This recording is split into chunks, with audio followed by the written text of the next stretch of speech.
chairperson and all the delegates present here. Myself Somrita Padma, and I am from Integrated Biochemistry and Immunology Laboratory, Department of Animal Science, Carcinoma University, Asansol. And today my topic is Fusobacterium nucleatum, Fab2 as a vaccine candidate for human colorectal carcinoma. Before I go to my work, I want to introduce about the human gut.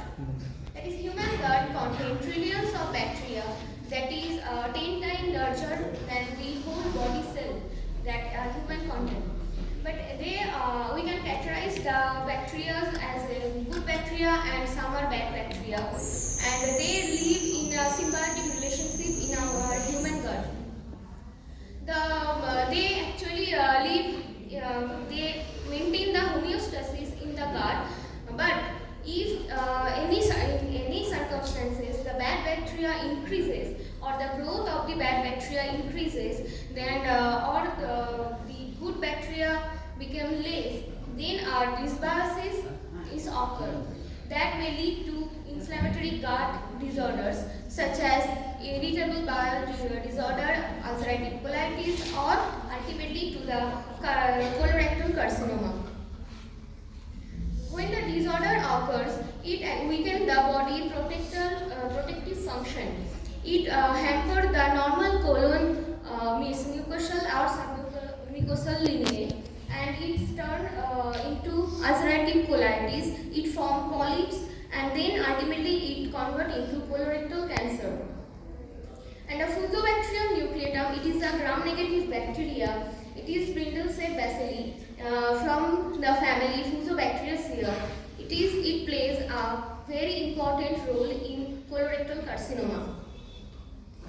And it has three proteins on its outer surface, that is FAT-A, RAD-A, and FAB2, which helps it to adhere with the human gut epithelial or the mucosal or the submucosal layer of the human gut. And FAB2 is the most important one. It plays a very important role in this adherence, and it contains 3799 amino acids. So can we target FAB2 protein to develop the intervention strategy against human colorectal carcinoma? So to answer this question, first I retrieved the amino acid sequence of the FAB2 of Fusobacterium nucleatum from NCBI database, and then I go through the screening process and screen the basal epitope against the FAB2 protein, and then screen the MSC1 and MSC2 epitope, and then I linked the MSC1 and MSC2 epitope with some linker, and we use the TLR agonist as an adjuvant and linked with the MSC1 and MSC2 epitope. As we all know that the TLR is a pattern recognizing protein that helps to elect or initiate the human immune response. So as I am targeting, so I want to enhance both the innate and the adaptive immunity. So I use the TLR agonist as an adjuvant here. And then we go through the molecular docking with the targeted TLR, and then based on the docking score or the stability, we select the best performed vaccine model and then go for the further study. And here we can see in the table 1 and the table 2 that it is the table for MSC1 and it is the MSC2. We screen these on the basis of this vaccine score. This is the how I model the vaccine. This is the adjuvant, and then I link the adjuvant with MSC1 and MSC2 epitopes with the linkers. And here is the tertiary structure of the protein of the vaccine that I predicted, and these 4 vaccines are developed, and among these 4, vaccine 3D structure is the most stable structure, and I took this structure for the further study. And here we can see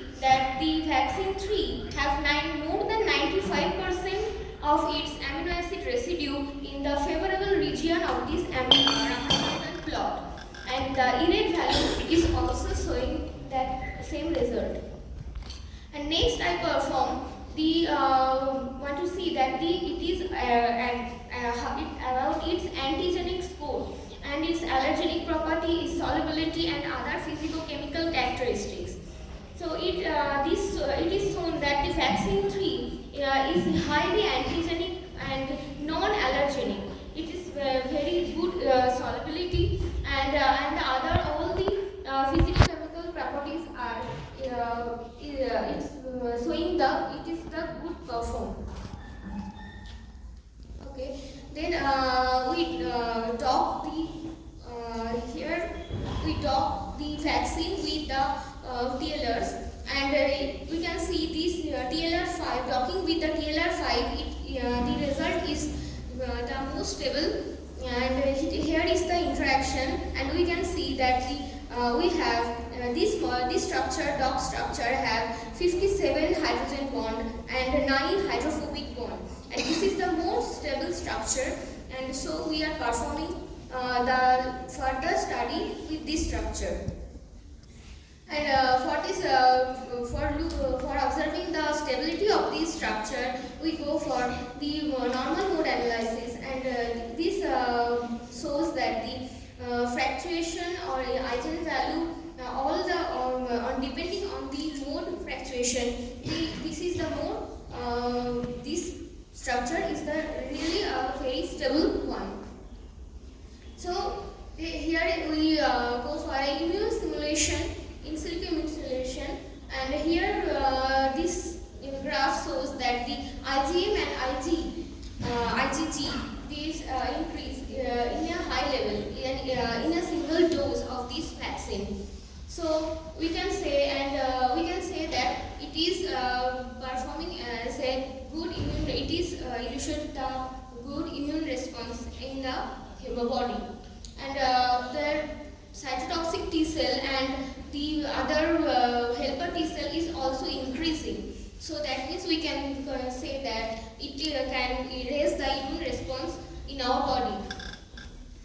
And here we try to clone it in a PET30AX expression vector for the further usage, and it can be cloned very properly, and here we could see the cloning, and this red one is my vaccine, and we can clone it very easily.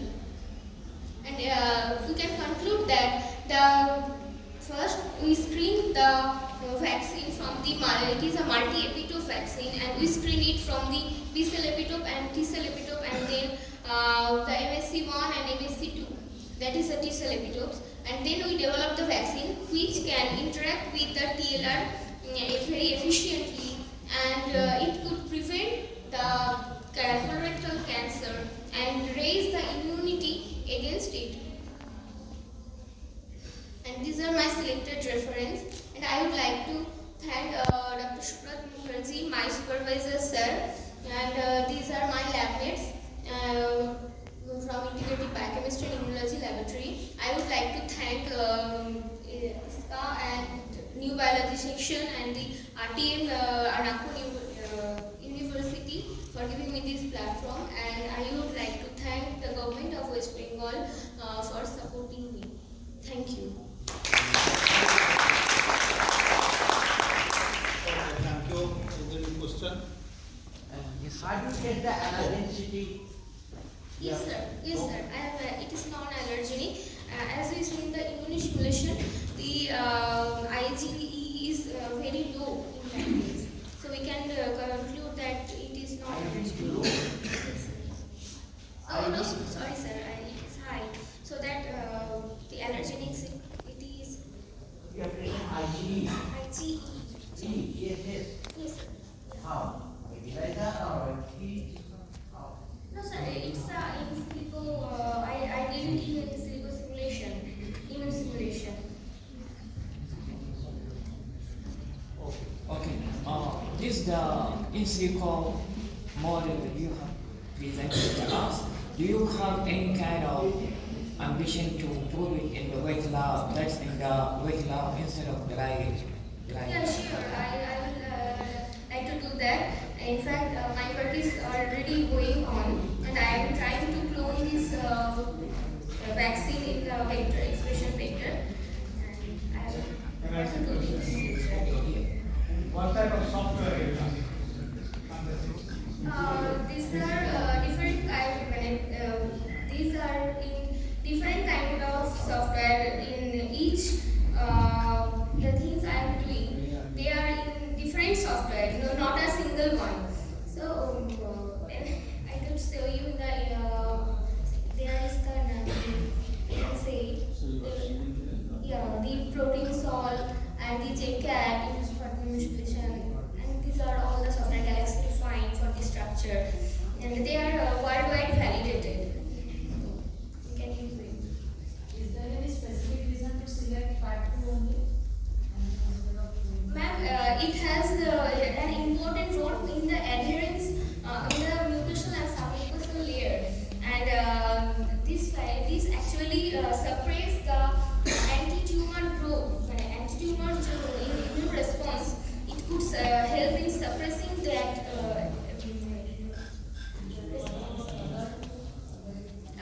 they have another activity, and the FAP2 is the main protein that helps in the adherence with the mucosal and submucosal layer and helping destroying the.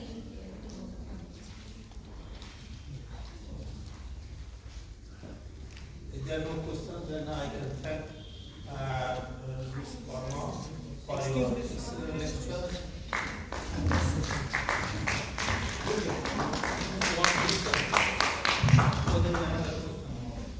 So, as you score docking score, so similarly, can you score for the efficiency of expression vector when you put your vaccine in expression vector?